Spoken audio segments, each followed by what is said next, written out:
नमस्कार मेरे प्यारे विद्यार्थियों, स्वागत है आपका एक बार फिर से अरावली पाठशाला में। विद्यार्थियों, हमने कक्षा 9 की गणित शुरू की थी जिसमें हमने प्रश्नावली 1.1 खत्म कर दी थी। अब हम स्टार्ट करने जा रहे हैं अपनी प्रश्नावली 1.2। इससे पहले कि अगर आप हमारे चैनल पर नए हो तो चैनल को एक बार जरूर सब्सक्राइब कर दीजिएगा, ठीक है। चलिए अब हम आगे देखते हैं अपनी प्रश्नावली 1.2 जिसके बारे में हम पढ़ेंगे आज के वीडियो लेक्चर में, ठीक है। चलिए अब हम आगे बढ़ते हैं। देखिए कक्षा 9 की गणित है जिसमें प्रश्नावली है 1.2 संख्या पद्धति के। हमने संख्या पद्धति के बारे में पढ़ा है, संख्या कितनी होती है, परिमेय संख्या अपरिमेय के संख्याओं के बारे में भी हमने पढ़ लिया है, ठीक है। चलिए अब हम आपको ये भी पता होगा कि परिमेय संख्या में हमने क्या क्या देखा है, प्राकृत संख्याओं के बारे में देखा है हमने। प्राकृत संख्या क्या होती है, नेचुरल नंबर, ठीक है। फिर हमने देखा है पूर्णांक, पूर्णांकों के बारे में, पूर्ण संख्याओं के बारे में देखा है जिसको हमने W से डिनोट किया था। फिर हमने देखा था एक था हमारे पास पूर्णांक जिसको हमने Z से लिखा था। फिर एक था हमारे पास परिमेय संख्या जिसको हमने Q से डिनोट किया था। उसके बाद एक हमारे पास वास्तविक संख्याएं थी जिसको हमने R से डिनोट की थी। इस प्रकार से हमने इन सब के बारे में पढ़ा है। नेचुरल नंबर, प्राकृत संख्याएं क्या होती है, प्राकृत संख्याएं ऐसी संख्याएं जो एक से अनंत तक जाती है। प्राकृत संख्या होती है होल नंबर, होल नंबर मतलब पूर्ण संख्या क्या होती है, 0 से अनंत तक जाने वाली संपूर्ण संख्याओं को पूर्ण संख्या कहते हैं। इसी के साथ हमने आगे और पढ़ा जेड, पूर्णांक क्या होते हैं। जैसे कि ये हमारे पास संख्या रेखा है, ऐसी संख्या रेखाएं होती है इस प्रकार की, जैसे 3, 4 और इस साइड में सब माइनस में चलते हैं, 2 माइनस का 3 माइनस का 4। ऐसे ऐसे से संख्या रेखा पर जितनी भी संख्याएं होती है, 0 से उस साइड वाली और 0 से इस साइड वाली सभी संख्याओं को हम क्या बोलते हैं, पूर्णांक। यानी कि प्लस और माइनस वाली सभी संख्याएं पूर्णांक कहलाती है। क्या कहलाती है, पूर्णांक कहलाती है। चलिए फिर हमने परिमेय संख्याओं के बारे में देखा। परिमेय संख्या क्या होती है, जिसको हम P/Q के रूप में लिख सकते हैं, उसको परिमेय संख्या कहते हैं। जहां Q कभी भी 0 नहीं होना चाहिए, यानी कि ऊपर वाली संख्या अंश, नीचे वाली संख्या हर होती है, तो हर अपना कभी भी 0 नहीं होना चाहिए। ऐसी संख्या परिमेय संख्या होती है। और इसके बाद था अपरिमेय संख्या। अपरिमेय संख्या क्या होती है, जो P/Q के रूप में नहीं लिखी जा सकती है, इसका अपोजिट, ठीक है, P/Q के रूप में नहीं लिखी जा सकती, उसको अपरिमेय संख्या बोलते हैं। वास्तविक संख्या क्या होती है, संपूर्ण यानी सभी अपरिमेय और परिमेय संख्याओं का संग्रह ही वास्तविक संख्या कहलाता है। उसमें परिमेय और अपरिमेय सभी संख्याएं इकट्ठी कर ले तो वो हमारी हो गई वास्तविक संख्याएं। चलिए यहाँ तक अपन ने पहली वाली क्लास का रिकैप किया है। अब हम आगे की आज की प्रश्नावली स्टार्ट करते हैं। चलिए आगे देखते हैं। देखिए आगे देखेंगे, पहला सवाल है अपना, नीचे दिए गए सवाल को थोड़ा बड़ा कर देते हैं अपन। देखिए पहला सवाल है अपने पास, प्रत्येक परिमेय संख्या एक वास्तविक संख्या होती है। तो मैंने अभी भी आपको बताया है कि वास्तविक संख्या क्या होती है। वास्तविक संख्या का मतलब होता है रियल नंबर, इंग्लिश में उसको बोलते हैं रियल नंबर, उसको R से डिनोट करते हैं, रियल नंबर। उसमें वास्तविक संख्याओं में अपरिमेय व परिमेय दोनों संख्याओं का संग्रह होता है, ठीक है। दोनों संख्याओं को मिला दे तो अपनी बन जाएगी वास्तविक संख्या है, उसमें परिमेय और अपरिमेय दोनों आती है। तो इसने क्वेश्चन में क्या पूछा है, प्रत्येक अपरिमेय संख्या एक वास्तविक संख्या है, सत्य है। क्या है ये कथन, सत्य है, क्योंकि वास्तविक संख्या तो परिमेय और अपरिमेय दोनों से ही बनती है, तो सभी परिमेय संख्या वास्तविक संख्या ही होगी और सभी अपरिमेय संख्या भी वास्तविक संख्या ही होगी। चलिए तो यहां पर इसका पहले का उत्तर आएगा अपने सत्य। क्या आएगा, सत्य, ठीक है। सभी अपरिमेय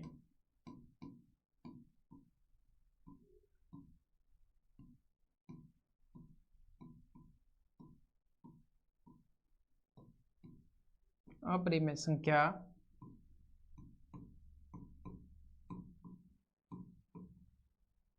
वास्तविक संख्या होती है।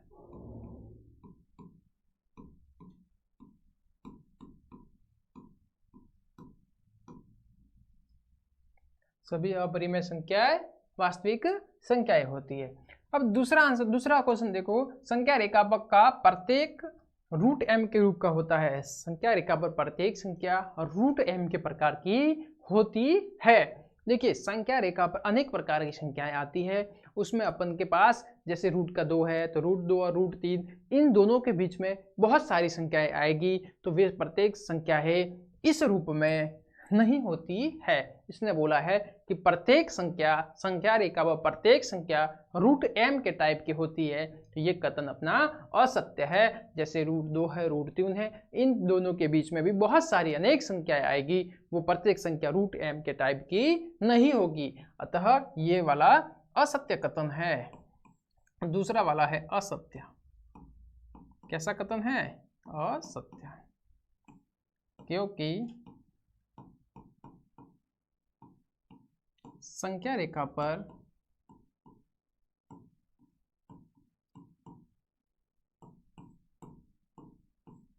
रूट 2 व रूट 3 के बीच अनेक संख्या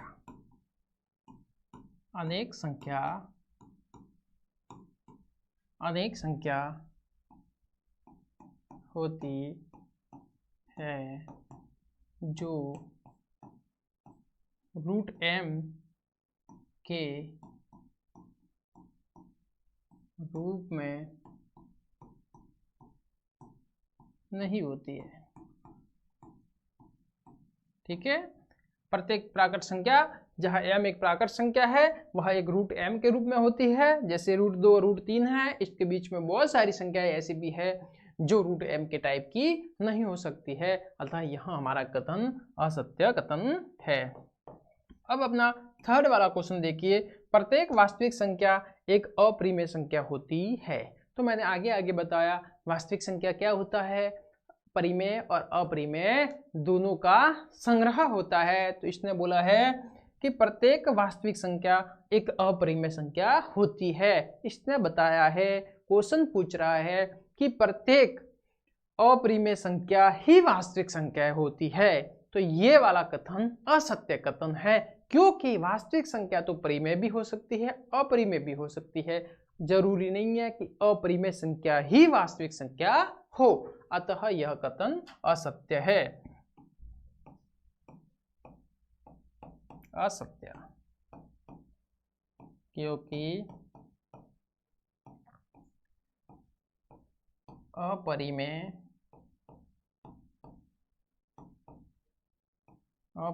व परिमेय संख्याओं या संख्या का संग्रह ही वास्तविक संख्या होता है। ही वास्तविक संख्या होता है। चलिए, समझ में आया यहाँ तक? क्लियर? देखिए, इस प्रकार से ये पहला सवाल कंप्लीट होता है।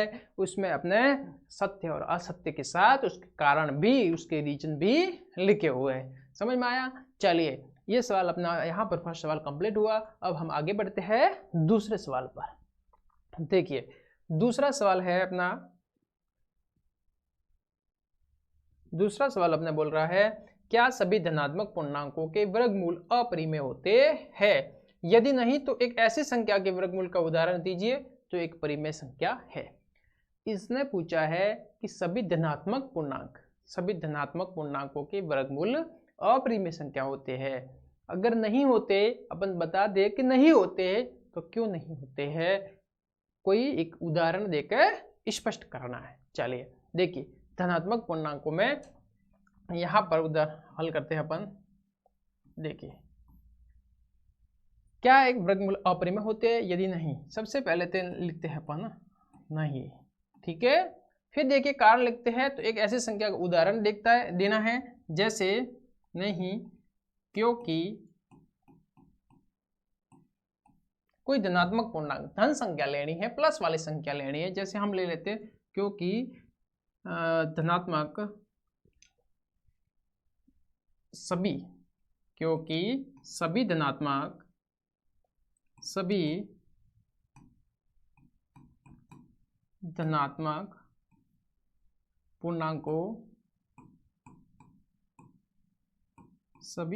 पूर्णांकों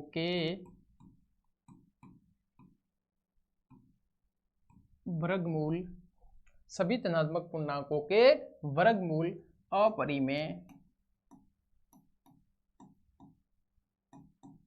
अपरिमेय संख्या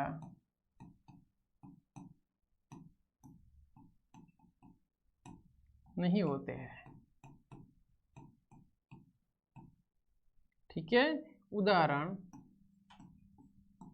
जैसे कि रूट एक क्या है, धनात्मक है, एक धनात्मक संख्या है तो रूट में एक होगा तो उसका उत्तर आएगा एक, जो एक क्या है, परिमेय संख्या है।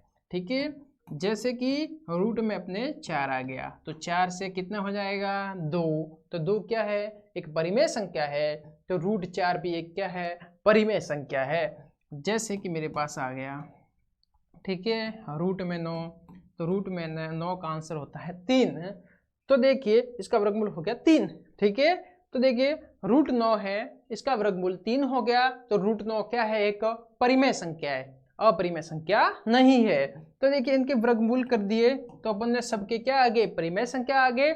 तो जरूरी नहीं है कि धनात्मक पूर्णांकों के वर्गमूल अपरिमेय संख्या हो, वो परिमेय संख्या भी हो सकते हैं। इसीलिए ये कथन था गलत था, जिसने अपन ने उदाहरण देकर इसको स्पष्ट कर दिया। समझ में आया? यहाँ तक बढ़िया से समझ में आया, उम्मीद करते हैं आपको समझ में आ रहा होगा यहाँ से। चलिए अब आगे बढ़ते हैं।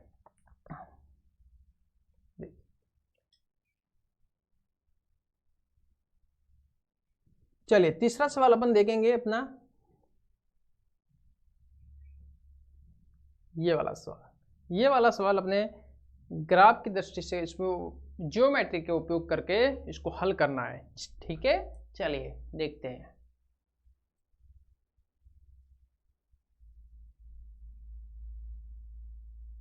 चलिए यहां तक कर दिया आपने।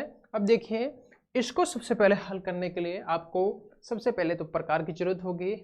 ठीक है, फिर आपको एंगल बनाना पड़ेगा, फिर आपको पेंसिल और स्केल की जरूरत भी होगी। इन सभी के इस्तेमाल से आपको ये वाला सवाल हल करना है। इसको कैसे हल करते हैं एकदम ध्यान से वीडियो को देखिएगा, हम आपको एक एक स्टेप बाय स्टेप बताएंगे कि इसको किस प्रकार। सबसे पहले देखिए संख्या में रेखा पर ऐसी कोई संख्या है, रूट वाली संख्या आपको दर्शाने को आ जाए। सबसे पहले अपन ने संख्या रेखा पढ़ी है, आज तक की जो संख्या रेखा आपने पढ़ी होगी वो संख्या रेखा सिर्फ स्ट्रेट लाइन पढ़ी है। जैसे कि ये वाली संख्या रेखा देखिए, ऐसी संख्या रेखा पढ़ी है जैसे ये सीधी। ठीक है, देखिए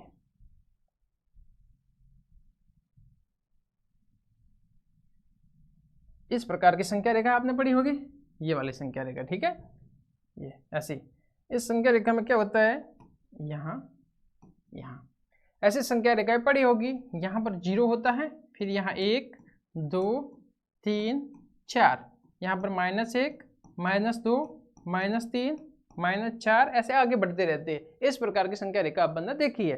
तो इस प्रकार की संख्या रेखाओं में आपको अगर पूछ ले कि 1 को दर्शाइए, 2 को दर्शाइए, -3 को दर्शाइए, -4 को दर्शाइए, तो आप दर्शा सकते हो, आसान है। ठीक है, जबकि अपन को इसमें संख्या रेखा पर किसको प्रदर्शित निरूपित करना है, ठीक है, रूट 5 को। अगर आपको बोल दे कि रूट 5 को दर्शाइए तो आप नहीं दर्शा पाओगे, रूट 5 नहीं दर्शा पाओगे।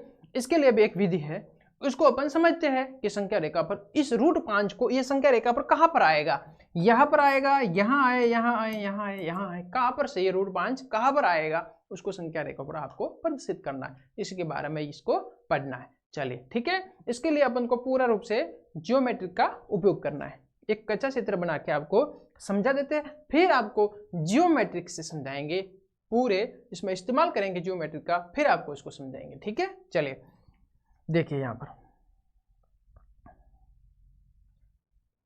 पर देखिए सबसे पहले आपको क्या करना है, सबसे पहले आपको एक संख्या रेखा बनानी है। क्या बनानी है, संख्या रेखा। ठीक है, देखिए ये रूट में 5 है, रूट में 5 है, कितना है, रूट में 5, तो मैं इसको लिख सकता हूँ रूट में 4 प्लस रूट में 1, तो ये हो जाएगा 2 प्लस 1, ये 2 रूट में 4, ये आ जाएगा 1। रूट 5 को मैं ऐसे लिख सकता हूँ, रूट 5 है तो इसको मैं लिख सकता हूँ रूट में 4 प्लस रूट में 1, तो ये भी बाहर आ जाएगा 2 और ये भी बाहर आ गया 1, 2 और 1, ठीक है।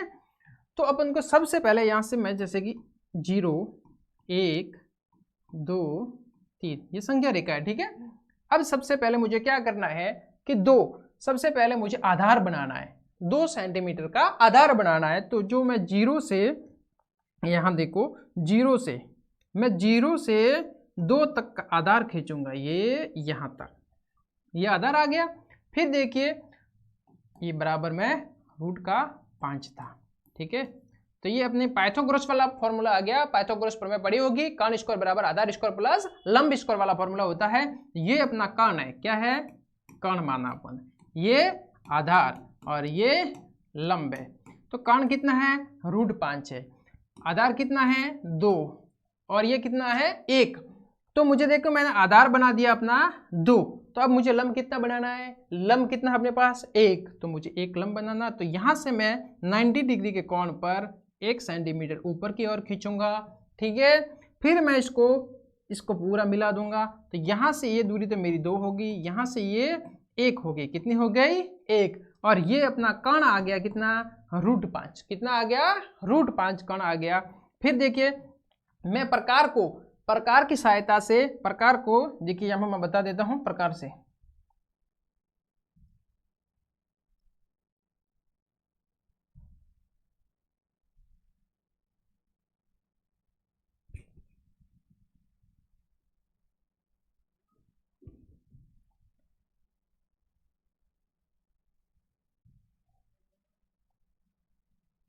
ये आ गया प्रकार, अपने प्रकार से बता देते, जैसे कि ये प्रकार यहाँ रखेंगे। सबसे पहले देखिए ये प्रकार की नोक तो इस पॉइंट पर रखेंगे, प्रकार की नोक को, ठीक है। फिर देखिए प्रकार के नोक को मैंने इस साइड रखा। फिर देखिए पेंसिल है, जो मेरे पास पेंसिल है, उस पेंसिल को मैं ये यहाँ तक करना है पेंसिल को, ठीक है। प्रकार के नोक इस पॉइंट पर, पेंसिल को इस पॉइंट पर। फिर मुझे ये प्रकार को ऐसे नीचे लाना है, ऐसे नीचे लाना है, ठीक है, ऐसे करके। देखिए यहाँ से ये प्रकार मुझे ऐसे नीचे लाना है संख्या रेखा पर। फिर यहाँ देखिए, यहाँ से मैंने प्रकार ऐसे नीचे किया तो यहाँ पर मेरे पास एक पॉइंट आ गया, ये देखिए यहाँ से प्रकार सीधा चला, यहाँ पर पॉइंट आ गया, और ये पॉइंट है वो मेरा रूट का 5 है, कितना है, रूट का 5 है। आया समझ में। चलिए पाइथागोरस प्रमेय के बारे में आपने नहीं पढ़ा होगा, तो पाइथागोरस प्रमेय के बारे में भी आपको बता देते हैं थोड़ा बहुत। देखिए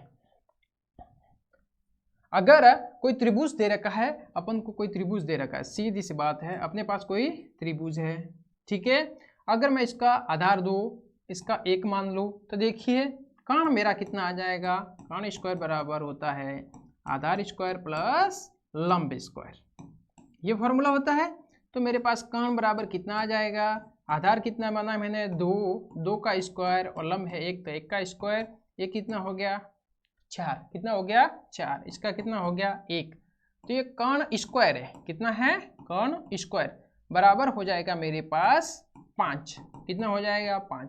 मुझे कर्ण ज्ञात करना है, तो ये स्क्वायर है उसको उस साइड भेजूंगा तो आगे वाली संख्या रूट में चली जाएगी, तो मेरे पास कर्ण बराबर आ जाएगा अंडर रूट में 5। तो अपन को भी यही दे रखा है, अंडर रूट 5 दे रखा है, तो अंडर रूट 5 को ही दर्शाना है, तो ये वाला आधार को 2 और लंब 1 मानना सही है, ठीक है। समझ में आया, कर्ण अपना रूट 5 होना चाहिए, आया समझ में, कंप्लीट। अब इसको पूरी तरीके से जियोमेट्रिक से सही ढंग से करते हैं। चलो देखिए यही रफ है, एक बार इसको भी देख लीजिएगा अच्छे तरीके से। चलिए ठीक है, आगे देखते हैं। अब मैं इसको पूरा रफ कर रहा हूं। देखिए अब हम आपको पूरा जियोमेट्रिक से बताएंगे कि किस प्रकार से इसको हल करते हैं। देखिए सबसे पहले अपन देखेंगे इसको इस प्रकार से हल करते हैं। जियोमेट्रिक में सबसे पहले मुझे एक स्केल लेनी है। क्या करना है, एक स्केल लेके सबसे पहले मैं संख्या रेखा बनाऊंगा, ठीक है। चलिए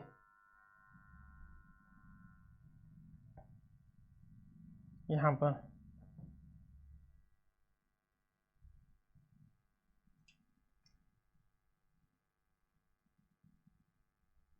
यहाँ जैसे मैंने 0 मान लिया, ये यहाँ से इतना, फिर ये यहाँ से इतना, ये मैंने 0 माना है। ठीक है, ये यहाँ पर मैंने 0 माना है।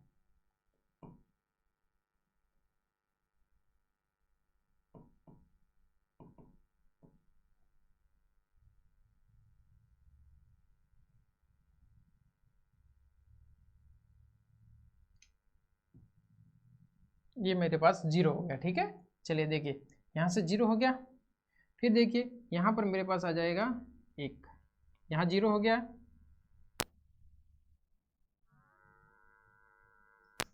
एक, ये मेरे पास 2,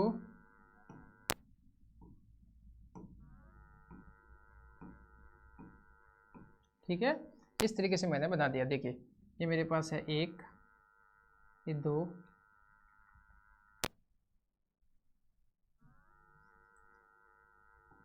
ये मेरे पास है 3, ये मेरे पास 4, 5, 6, 7, 8, 9, ये अपन ने बना दिया। चलिए यहाँ से देखिए, अब अपन ने यहाँ संख्या रेखा इतनी बना दी। अब संख्या रेखा में यहाँ पर मैं पॉइंट कर रहा हूँ, ये 0 था अपना, 0 था। ठीक है, ये देखिए यहाँ, फिर एक पॉइंट यहाँ आ गया, फिर एक पॉइंट यहाँ आ गया, फिर एक पॉइंट यहाँ, एक यहाँ, यहाँ, यहाँ, यहाँ। ठीक है, चलिए देखिए स्केल का काम खत्म हो गया। यहाँ पर देखिए, यहाँ पर मेरे पास कितना था, यहाँ पर था 0, फिर यहाँ अपन ने 0 माना है,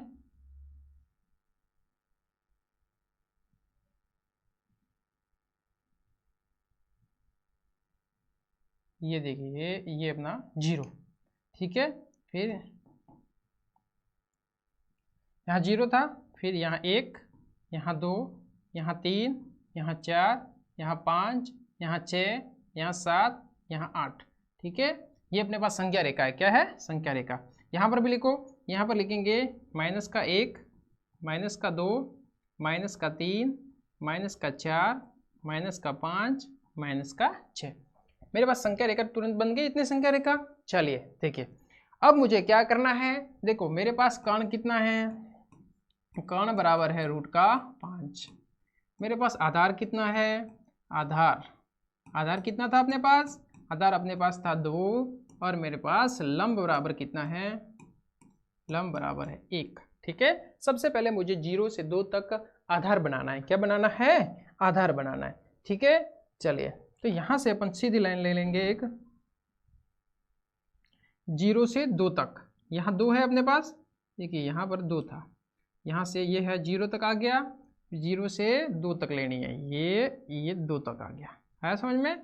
चलिए इसको, ये यहाँ तक आ गया 2 तक, 0 से 2 तक लिया अपन। अब मुझे क्या करना है, अब हमें चांदे के उपयोग से ये वाला झंडा लेना है। अब मुझे यहाँ पर 2 पॉइंट, ये जैसे कि इसको पॉइंट का नाम दे दो। ठीक है, इसलिए सबसे पहले इसका नामांकन कर देते हैं। देखिए अगर मैं इसका नाम दे दूं ए, क्या नाम दिया मैंने इसका? ए। इसका नाम दिया मैंने बी। अब बी पर मुझे चांदे की सहायता से 90 डिग्री का कोण बनाना है। कितना बनाना है? 90 डिग्री का कोण बनाना। देखिए चांदे को यहाँ पर रखिए एक एग्जैक्ट इसके ऊपर। ठीक है, ये यहाँ पर रखा हुआ है 2 पर। ठीक है, अब मुझे 90 का कोण बनाना है। चलिए 90 का कोण बनाते, इसको इस लाइन को सीधी रखिएगा। ठीक है, अब 90 का बनाना है। देखिए ये 87, ये देखिए ये 90 आ गया 90, ये अपना 90 डिग्री का कोण बन गया। आया समझ में? चलिए बढ़िया। अब यहाँ पर मैं पॉइंट कर रहा हूँ, देखिए ये एग्जैक्ट 90 का आ गया। चलिए ये देखिए 90 का है। ठीक है, चलिए देखिए अब स्केल लेंगे। सबसे पहले स्केल से अपन इसके ऊपर लाइन खींच देंगे 90 डिग्री के ऊपर। चलिए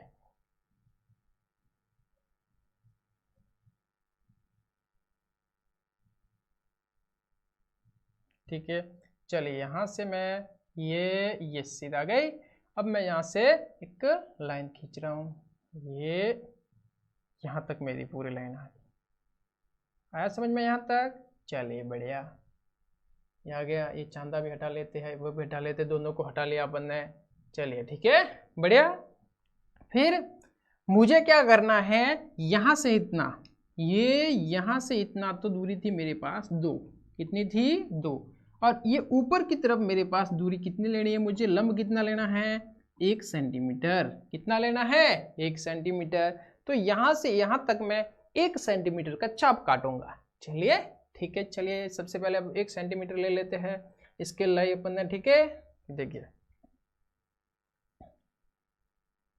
अब 1 सेंटीमीटर खींचना है। देखिए यहाँ से ये मेरे पास 0 से 1 तक लेना है मुझे। ठीक है, ये मेरे पास 0 आ गया, यहाँ से यहाँ मेरे पास 1 आ जाएगा। देखिए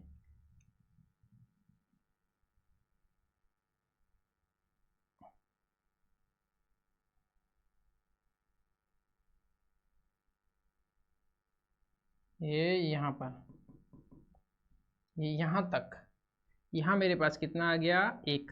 कितना आ गया? 1 आ गया। ठीक है, ये वाला बिंदु यहाँ आपको दिखाई नहीं दे तो यहाँ तक का बिंदु है वो 1 सेंटीमीटर आ गया। कितना आ गया? 1 सेंटीमीटर आ गया।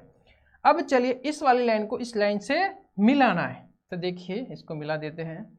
चलिए इस पॉइंट को इस पॉइंट से मिलाना है।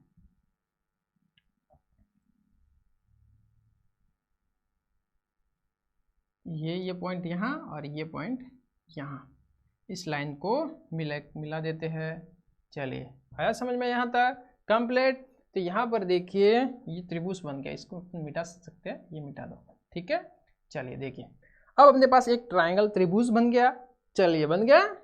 अब देखिए ये रूट, ये 2 है, ये 1 है, तो ये अपने पास आ जाएगा, ये अपने पास दूरी आ जाएगी √5। कितनी आ जाएगी? ये अपने पास √5 आ जाएगा। आया समझ में यहाँ तक? चलिए बढ़िया। अब देखिए अब प्रकार लेंगे, क्या लेंगे? प्रकार लेंगे। अब प्रकार की सहायता से इसको कैसे करेंगे? देखिए सबसे पहले प्रकार की नोक को रखेंगे ए वाले पॉइंट पर। ठीक है, फिर जैसे कि इस पॉइंट का मैं नाम दे रहा हूँ सी। क्या नाम दिया मैंने? सी। अब चांदे को रखेंगे सी पर। किसके? इसके प्रकार की पेंसिल को अपन रखेंगे सी पर। आया समझ में? प्रकार की नोक को रखे अपन ए पॉइंट पर और इसको रखेंगे अपन सी पॉइंट पर। फिर देखिए इसको मैं यहाँ से नीचे की तरफ भेज रहा हूँ, ये। ठीक है, देखिए अब देखिए कि संख्या रेखा पर ये किस पॉइंट पर काट रहा है। संख्या रेखा पर किस पॉइंट पर काट रहा है? ये अपने मेरे पास संख्या रेखा पर, ये मेरे पास पॉइंट यहाँ पर, इस पॉइंट का नाम दे देता हूँ डी। क्या नाम दिया मैंने? डी। और जो डी बिंदु है वही मेरा √5 है। ये डी बिंदु है, ये कितनी है? √5 है। आया समझ में? जो डी पॉइंट है, डी पॉइंट अपन के जो आया है, और वो डी पॉइंट ही मेरा कितना है? √5 है। आया समझ में? इस प्रकार से इसको, ऐसे सवालों को हल किया जाता है। सबसे पहले प्रकार लेना है। सबसे पहले √5 को देखो, सबसे पहले रिकैप करते हैं फटाफट में। देखिए √5 है, इसको मैंने तोड़ा, √4 प्लस √1 में, इसका 2 आया, इसका 1 आया। फिर मैंने 2 सेंटीमीटर का आधार बनाया, 1 सेंटीमीटर। फिर बी पॉइंट पर मैंने 90 डिग्री का एंगल बना के 1 सेंटीमीटर का छाप काटा ऊपर की तरफ। फिर ए और सी को, दोनों को प्रकार की सहायता से, प्रकार के स्केल से मिला दिया। फिर मैंने प्रकार की नोक को ए पर रखा, पेंसिल को बी पर रखा। फिर यहाँ से मैंने एक चाप काटा जो संख्या रेखा पर पॉइंट डी पर आया है, और ये वाला पॉइंट डी ही मेरा कितना है? √5 है। आया समझ में? इस प्रकार से इस सवाल को आप करोगे। किसी भी प्रकार की कोई संख्या आ जाए रूट में, इसी प्रकार से अपन दर्शा सकते हैं। इसी की कड़ी में एक और आगे अपन एग्जांपल लेते हैं ताकि आपको कंसेप्ट क्लियर हो जाए। एक और एग्जांपल अपन सॉल्व करते हैं। देखिए √2 है, एग्जांपल नंबर 2 है अपना। ठीक है, किताब में एनसीईआरटी का ही एग्जांपल है √2। देखिए इसको अपन हल करने जाए किस प्रकार से करेंगे। अगर कर्ण स्क्वायर त्रिभुज में कर्ण स्क्वायर बराबर आधार स्क्वायर प्लस लंब स्क्वायर। कर्ण कितना है, कर्ण तो अपने पास पहले से दे रखा, ये इसको कर्ण ही मानना है, ठीक है, रूट का। तो आधार कितना होगा, 2 रूट एक रूट एक। मैं 2 को जैसे कि ऐसे मानो, कर्ण मानो, आधार मानो, ठीक है, कर्ण मान के कर सकते हैं। इसको मैंने रूट 2 को मैंने तोड़ा रूट एक में तोड़ दिया। रूट एक कितना हो गया, रूट में 2 हो गया, चलिए ठीक है, इसको मैंने तोड़ दिया। फिर देखिए रूट 2, ये तो कितना हो गया, 1 प्लस 1। तो मेरे पास यहाँ से कर्ण कितना आया, कर्ण मेरे पास है रूट का 2, आधार मेरे पास कितना है 1, फिर मेरे पास लंब कितना है 1, ठीक है। रूट 2 था, रूट एक में 2 टुकड़े कर दिया। फिर देखिए रूट 1 आधार बन गया, रूट 1 लंब हो गया, तो रूट में 1 होता है वो 1 हो जाता है, तो आधार भी 1 हो गया, लंब भी 1 हो गया। इसको वापस हल करेंगे, त्रिभुज बना के वापस हल करेंगे उसको। देखिए आधा ये है 1 सेंटीमीटर, फिर ये भी है 1 सेंटीमीटर, तो कर्ण कितना हो जाएगा, कर्ण स्क्वायर बराबर आधा स्क्वायर प्लस लंब स्क्वायर होता है। कर्ण की जगह कर्ण की जगह देखिए ये ज्ञात करना है अपने, कर्ण की जगह x मान लेंगे, ये 1 हो जाएगा, ये 1 हो जाएगा, इसको स्क्वायर भी करेंगे, 1 1 रहेगा, दोनों को जोड़ेंगे 2 हो जाएगा, रूट 2 हो जाएगा। देखिए ऐसे कर्ण स्क्वायर बराबर रूट 1 प्लस, सॉरी इधर देखिए आधार स्क्वायर प्लस लंब स्क्वायर। फिर देखिए कर्ण स्क्वायर बराबर 1 का स्क्वायर प्लस 1 का स्क्वायर बराबर 1 प्लस 1 कर्ण स्क्वायर। कर्ण बराबर कितना हो जाएगा, ये स्क्वायर है उस साइड चले गया, तो 1 और 1 2 दोनों रूट में आ जाएंगे, तो इसका मतलब मेरे पास ये कितना आ गया, रूट 2। तो कर्ण अपने रूट 2 चाहिए था, और ये 1 1 हो जाएंगे। अब इसको जियोमेट्रिक से दर्शाना है, संख्या रेखा पर कैसे दर्शाएंगे। सबसे पहले अपन संख्या रेखा बना देते हैं। चलिए देखिए इसका एक प्रकार लिया, स्केल से संख्या रेखा बना दे। देखिए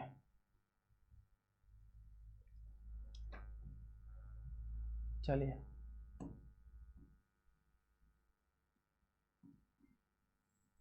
ये हो गई अपने पास संख्या रेखा, ठीक है। देखिए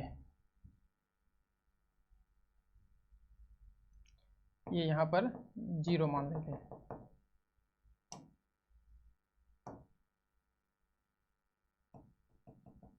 ठीक है। फिर यहाँ पर है 1, यहाँ पर है 2 3 4 5 6 7 8, ठीक है।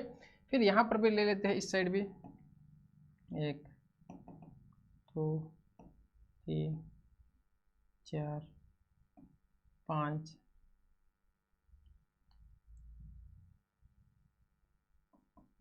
6, यहाँ तक काफी है, ठीक है। चलिए देखिए यहाँ पर मैं 0 मान लेता हूँ। देखिए ये हो गया 0, ये हो गया 0, 1 2 3 4 5 6 7, ठीक है। यहाँ पर देखिए -1 -2 -3 -4 -5, यहाँ पर बना दिया आपने, ठीक है। ये हमारी संख्या रेखा आ गई। अब क्या करना है मुझे, आधार कितना लेना है, 1 सेंटीमीटर। कितना लेना है आधार, 1 सेंटीमीटर। 1 सेंटीमीटर का आधार लेना है। सबसे पहले देखिए 0 से 1 तक जाएंगे, ये बहुत छोटा चित्र बनेगा, ठीक है। 0 से 1 तक गए, 0 से 1 तक गया, ठीक है। ये मैंने 0 से 1 तक बना दिया। अब देखिए अब आगे कैसे करेंगे, देखिए अब लंब कितना बनाना, 1। अब लंब बनाने के लिए सबसे पहले 90 डिग्री का एंगल बनाना होगा। 90 डिग्री के एंगल के लिए मैंने प्रकार चांदा लाया, चांदे की सहायता से 90 डिग्री का कोण बनाएंगे अपन। ये 90 का कोण आ गया। अब मुझे लाइन खींचनी है, स्केल ली मैंने, फिर स्केल को मैंने ऐसे क्या घुमा दिया, देखिए 88 90।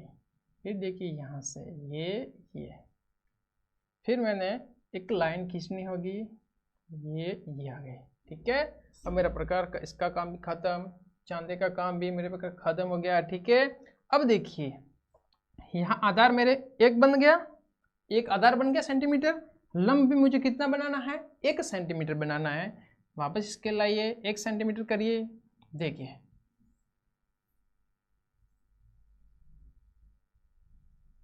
ठीक है। देखिए ये यहाँ से यहाँ से 1 सेंटीमीटर लेना है, ये 1 सेंटीमीटर यहाँ आ गया, ये 1 सेंटीमीटर ये आ गया मेरे पास।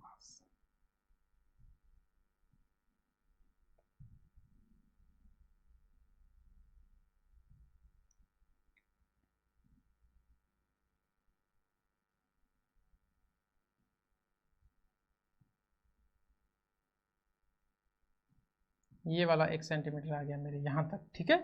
चलिए अब इसको मैं, इसको का अपना काम खत्म हो गया। चलिए अब क्या करेंगे, 0 को 1 से मिलाएंगे। यहाँ पर जैसे पॉइंट दे दो, आप बिंदुओं के नाम दे दो। क्रमशः मैंने बिंदुओं के नाम दिए, जैसे कि इस वाले पॉइंट को मैंने ए दिया, इस वाले मैंने पॉइंट को बी दिया, इस वाले पॉइंट को सी नाम दे दिया। अब मैं ए को सी से मिलाऊंगा, ये स्केल से मिला देना आप, ए से सी से मिलाया, ठीक है। त्रिभुज बन गया, छोटा सा त्रिभुज बन रहा है, और इस वाले इसका नाम है √2, क्योंकि यहाँ की दूरी है मेरी 1 और यहाँ की दूरी भी मेरी है 1, ठीक है। अब प्रकार लाएंगे, प्रकार से देखिए, प्रकार की नोक को रखेंगे पॉइंट ए पर, ये प्रकार की नोक रखी। फिर पेंसिल को रखेंगे अपन पेंसिल की नोक को सी पर, फिर यहाँ से अपन लाइन खींचेंगे नीचे की तरफ यहाँ पर, ठीक है। देखिए ये वाला चाप आ गया, देखिए आ गया छाप। देखिए यहाँ से ये पूरा छाप आ गया, जो अपने पॉइंट कौन से नंबर पॉइंट पर यहाँ पर काट रहा है, इस पॉइंट का मैंने नाम दिया डी, और ये डी वाला पॉइंट है, ये मेरा है √2। क्या है ये, √2। आया समझ में। यहाँ से पेंसिल को इतनी खोल के यह चाप काटा, जो मेरा ये वाला है पॉइंट डी, वही मेरा है बिंदु √2। उम्मीद करते हैं यहाँ तक आपको बढ़िया से समझ में आया होगा। एक बार फिर से देख लीजिए। सबसे पहले 1 सेंटीमीटर का आधार बनाया, उसके ऊपर बी पॉइंट पर अपने 90 डिग्री का एंगल बनाया, कोण बनाया, कोण से ऊपर बी से 1 सेंटीमीटर का चाप काटा। फिर देखिए ए और सी को, प्रकार की नोक को ए पर रखा, फिर पेंसिल की नोक को सी पर रखा, फिर यहाँ से एक चार्ट काटा, जो छाप अपन को संख्या रेखा पर डी पॉइंट पर मिलता है, और उस डी पॉइंट को ही अपन √2 होगा अपना। आया समझ में। उम्मीद करते हैं यहाँ तक की क्लास आपको बढ़िया से समझ में आई होगी। अगर वीडियो अच्छा लगा हो तो हमारे चैनल को जरूर सब्सक्राइब कर दीजिएगा। तब तक जुड़े रहिए हमारे चैनल के साथ, आगे भी वीडियो आपको ऐसे ही मिलते रहेंगे, ठीक है। और पीडीएफ नोट्स के लिए आप हमारे अरावली पाठशाला के चैनल टेलीग्राम चैनल से जुड़ सकते हैं, जहाँ आपको पीडीएफ नोट्स भी प्रोवाइड किए जाएंगे, ठीक है। चलिए धन्यवाद, बहुत मिलते हैं बहुत जल्द।